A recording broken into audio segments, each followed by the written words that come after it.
Hi friends, அஸ்ஸலாமு அலைக்கும். Welcome to my channel. இன்றைக்கி நம்ம சேனலில் 2 டைப்ஸ் ஆஃப் சட்னி பார்க்க போகிறோம். எப்படி பண்ணலான்னு பார்க்கலாம் வாங்க.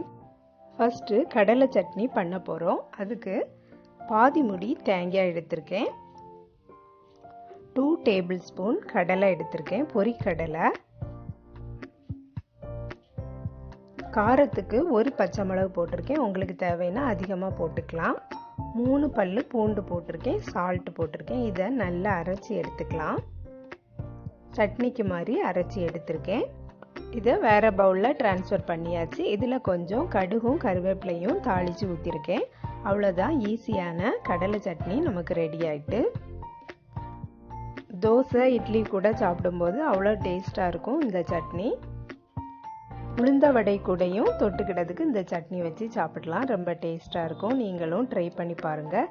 நெக்ஸ்ட்டு வெங்காய சட்னி ரெடி பண்ண போகிறோம். அதுக்கு ஒரு பேனில் நான் கொஞ்சமாக ஆயில் ஊற்றிக்கிறேன்.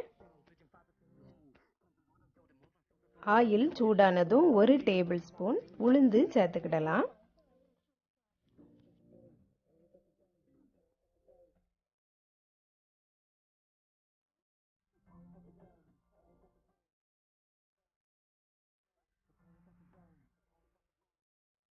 காரத்துக்கு 3 வத்தல் மிளகு சேர்த்துருக்கேன்.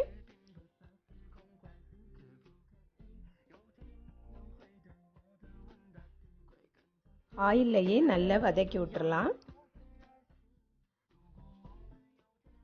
கொஞ்சமாக சீரகம் சேர்த்துக்கிடலாம். அதுக்கப்புறம் 2 பெரிய வெங்காயம் கட் பண்ணி வச்சுருக்கேன், அதையும் சேர்த்துடலாம். நமக்கு எவ்வளோ சட்னி வேணுமோ அதுக்கு தக்கன நம்ம வெங்காயம் கட் பண்ணி எடுத்துக்கலாம். ஆயிலையே நல்லா வதக்கி விட்டுறலாம். ஒரு தக்காளியும் கட் பண்ணி சேர்த்துருக்கேன். நல்லா வதங்கியாச்சு. இந்த ஸ்டேஜில் நம்ம கொஞ்சம் கருவேப்பிலையும் சேர்த்துக்கிடலாம்.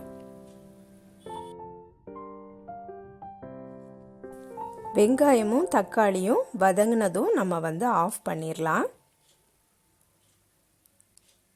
கொஞ்சமாக புளி சேர்த்துக்கிடலாம். தேவைக்கு சால்ட்டு போட்டுட்டு ஆறுனதும் அரைச்சி எடுத்துக்கிடலாம். மறுபடியும் ஒரு பேனில் எண்ணெய் ஊற்றிருக்கேன். கடுகும் கருவேப்பிலையும் போட்டு தாளிச்சிட்டு நம்ம அரைச்ச விழுதை இதில் போட்டு மிக்ஸ் பண்ணணும். இந்த வெங்காய சட்னி ரொம்ப டேஸ்ட்டாக இருக்கும். இது நம்ம தேங்காய் சேர்க்காததுனால 2-3 நாள்லாம் கெட்டு போகாது. உங்களுக்கு நிறைய வேணும் அப்படின்னா நம்ம இதில் 2 கைப்பிடி தேங்காயும் போட்டு வதக்கி எடுத்துடலாம். ஆனால் அது சீக்கிரமாக கெட்டு போயிடும். ஒரு நாள் தான் நம்ம வச்சு யூஸ் பண்ணலாம். ஆயில்லையே அரைச்ச விழுதையும் சேர்த்துட்டு நல்லா வதக்கி விட்டுடலாம். கொஞ்சம் நேரம் கிடக்கட்டும். 5 மினிட்ஸ் போல் வதக்கிட்டு அடுப்பை ஆஃப் பண்ணிடலாம். அதுக்கப்புறம் நம்ம வேறு பவுலில் ட்ரான்ஸ்ஃபர் பண்ணிக்கலாம்.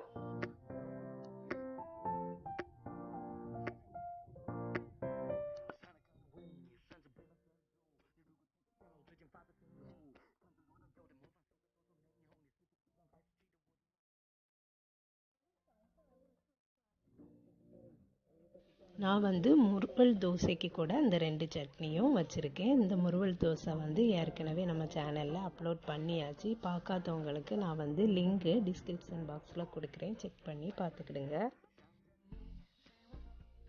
இந்த 2 சட்னியுமே சூப்பராக இருக்கும். உங்களுக்கு பிடிச்சிருந்துன்னா லைக் பண்ணுங்கள், ஷேர் பண்ணுங்கள். நம்ம சேனலை இது வரைக்கும் சப்ஸ்கிரைப் பண்ணலைன்னா சப்ஸ்கிரைப் பண்ணிடுங்க. நெக்ஸ்ட் வீடியோவில் வேறு ஒரு ரெசிபியில் சந்திக்கிறேன். அஸ்ஸலாமு அலைக்கும்.